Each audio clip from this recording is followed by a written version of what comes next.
You can call me Columbina, or Kutar, or Moon Goddess. Whatever you prefer. I'm used to having many names. The moon's blessing is yours, whenever you might find yourself in need. I don't sing for anyone in particular. Still, if someone stops to listen, I hope it provides a moment of peace all the same. Would you like to go moon gazing? You can sit in my rocking chair and admire the view. Or we could go to the moon and gaze down at Tefat. Whatever you prefer. I used to take long walks in Silver Moon Hall every day, so don't worry about me. I can keep up. Taking shelter and listening to the rain cleanse the earth makes me feel safe. Like being home. The sky is clear again. We should be able to see the moon tonight.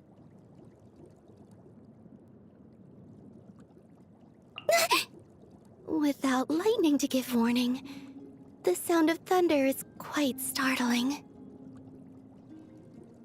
I love the snow. It's so beautiful and peaceful, and I can have snowball fights with the kuuvahki. Shall we have one now?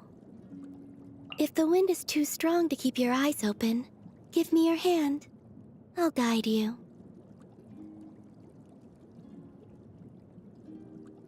The sand is cool and comfortable to walk on at night, but it gets so hot during the day. Good morning. Have you seen my hair tie? My hair looks messy? Which part? Could you brush it for me? The moon hasn't risen yet. I think I'll take a nap with the kuuvahki. Nightfall. Quite an interesting expression, don't you think? It's as if night tumbles in each evening, tripping over the moon. Can't sleep? The kuuvahki have that problem too sometimes. When that happens, I usually sing to them or tell them stories. Would you like me to do that for you? I'm used to sensing things with kuuvahki. It reveals the truth of things better than seeing does.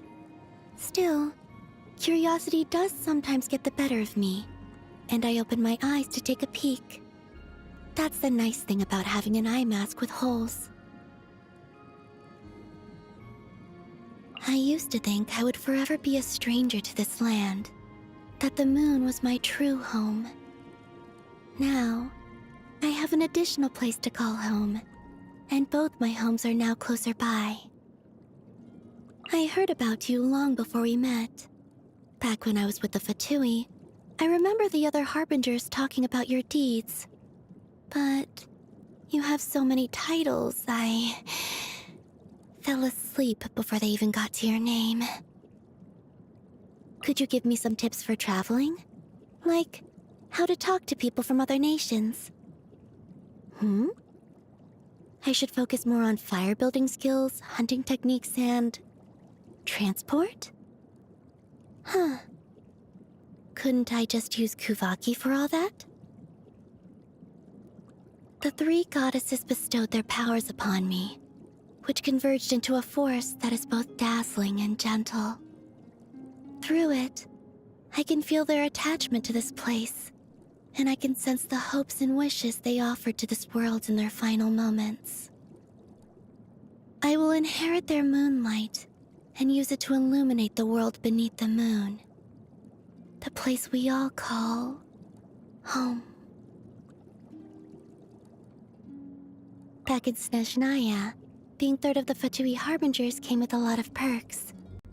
I didn't need to purchase a ticket for the train or stand in line for the Korolievsky troupe. And when I dined at a restaurant, I could get reimbursed. That was a bit too complicated for me to understand, though, so I just tagged along with Zandrone or Arlecchino instead. The moon is more beautiful than I could have imagined. Blue kuuvahki flowing like an endless ocean, magnificent jellyfish drifting across the sea, pink frostfin whales coming from places unknown, enormous kuuvahki. It's magnificent. Once I've made my home a bit more presentable, I'll invite my friends up to visit. Aiming a beam of moonlight at Llama's head makes their antlers grow taller, and if you get the angle just right, you can even get them to stab a piece of fruit that's too high to reach. What then? Oh, you get scolded. Oh, we kept in touch until a short while ago. I asked her to recommend some books for me to read to the kuuvahki. She sent a whole lot and even gave me detailed explanations about the inspiration and setting for each one. I asked her when I might be able to read a book she had authored herself, but then I suddenly stopped hearing from her. Perhaps she went off to write one. The Hydro Dragon who serves as the Eudex of Fontaine? Another dragon who puts people in prison. I'm not sure I'd want to meet him. If we cross paths during my journey, I'll be sure to say hello. The first time I sang in the gardens of Zapoliarny Palace, the Tsaritsa happened to pass by. She stood there, silent and motionless, like a statue with no expression carved onto the face.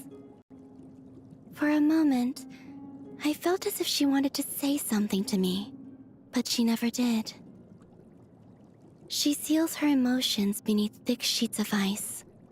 The outside world sees but one side of who she is, that of the Tsaritsa. If the answers I sought rest on the moon, perhaps hers lie buried in snow and ice.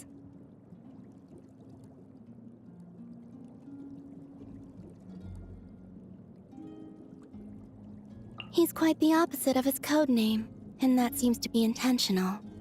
Although he's known as the Jester, his tone is stern and serious, and he speaks in confusing riddles. The mask he wears depicts a grin that mocks the world, but he himself never smiles. Many respect him, but just as many fear him. Is that too confusing? Well, you see, creatures accustomed to living in darkness will never choose to get close to the light. It's too dangerous, for light would only lengthen their own shadow. There was a time when the doctor took care of me, even claiming to think of me as his sister. It was only later that I discovered, the closer you are to him, the more freely he uses you. What's a little discomfort among family? We endure for each other, surely. That's how he thought of things, and I could tell he meant it. But I didn't want to have to endure. Expectations like that, they took me back to my first home, and the eyes staring up at me from beneath the altar, so full of greed.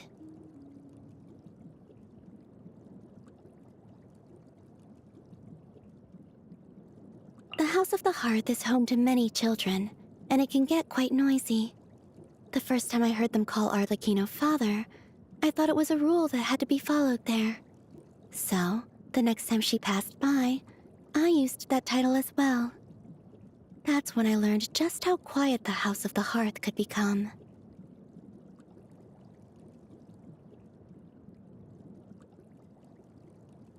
I can teach you to talk just like him. All you have to do is combine the words money, that darn pantalone, and mark my words. Here, I'll show you. Where's the money? Mark my words. I'm going to kill that darn pantalone. Or, that darn pantalone is going to cough up the money. Mark my words. See? Isn't that fascinating? I wonder, does the key on her back ever stop turning? Does it change direction? Does she remove it when she sleeps? How does she roll over? I've been curious about that key ever since I first met her.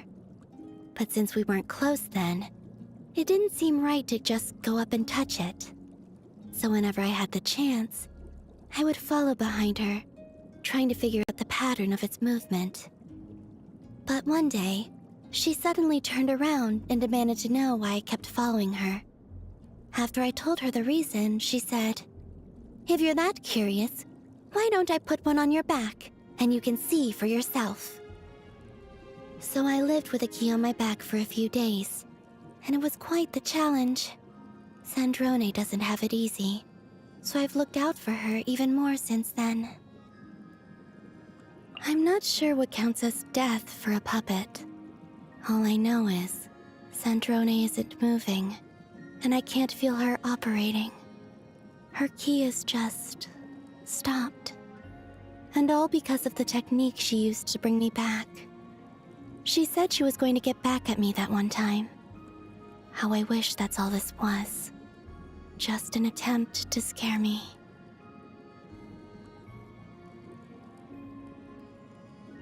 In his eyes, everything and everyone has a price tag, and he gets to decide their value. We're all just bargaining chips he can use to expand his ever-increasing empire of wealth. But who would want to visit a boring empire like that? Not me, that's for sure. If he saw me now, I'm sure his smile would hide even more contempt than before. I can almost hear it now. Congratulations, Miss Columbina. Your value has appreciated.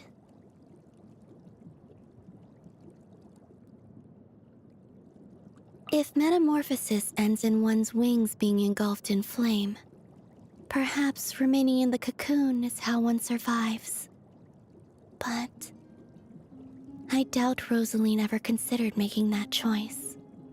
Or perhaps she had determined her own end from the very beginning.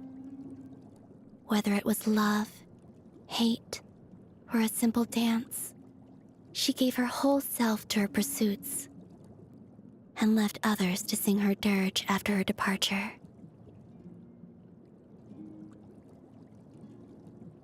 I've heard he has a good relationship with his family. They go camping together and have barbecues by the lake. Sandrone says he's the harbinger who lives most like an ordinary person. I don't really understand ordinary people, but that kind of life sounds nice to me.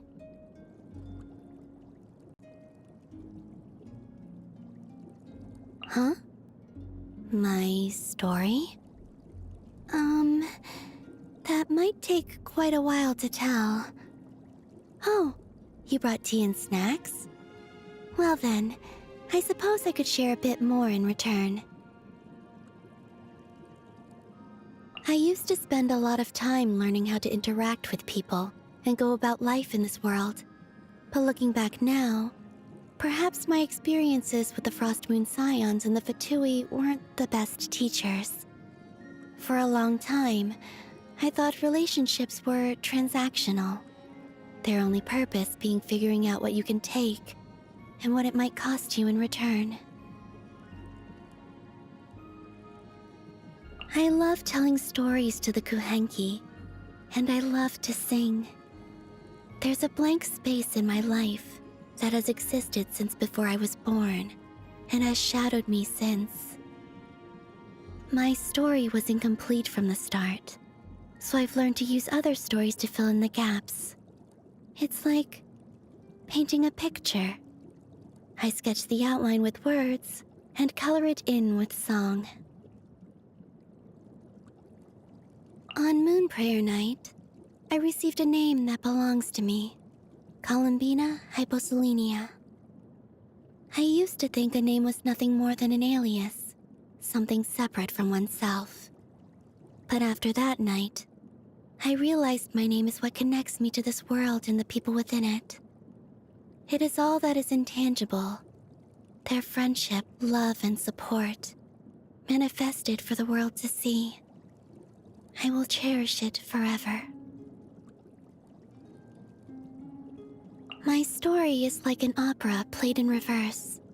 The ending came first, and I was left searching for the whys and wherefores. But if I could go back and do it all over again, I wouldn't change a thing. I quite like it as it is now. Without this journey, I never would have known that being born in Nodcry was my own choice. My friends never would have helped me connect with my true family. And you never would have followed Luanatar into Silvermoon Hall that night. My story would have been empty in a very different way. I don't like that version one bit. I like to go up to the moon and watch Tevat revolve in silence. It brings me peace. I wish I could take a stroll in Nausea Town like a normal person, but I keep getting recognized. Is it my outfit? Or the fact that I talk to the kuuvahki in town? Do normal people not do that? Fresh fruit and vegetables paired with fragrant bread. Oh, well, I suppose it is a bit plain, but I'm used to it. It's what the Frost Moon Scions gave me when I was first born in Nodcry. The little animals often shared their foraged berries with me too. I prefer food in its most natural state. It allows you to get a glimpse of the world as it's meant to be. Firewater and other strong spirits. Snezhnaya has a lot of drinks like that. I was there for a long time, but I never got used to them. The world starts to spin and you feel like your insides are on fire. I just don't understand why people enjoy that feeling. Unless... do they want to float up to the moon too? More, please. Oh, was that all? I'll have to remember to save some next time. It's quite pleasant. I'll savor it beneath the moonlight.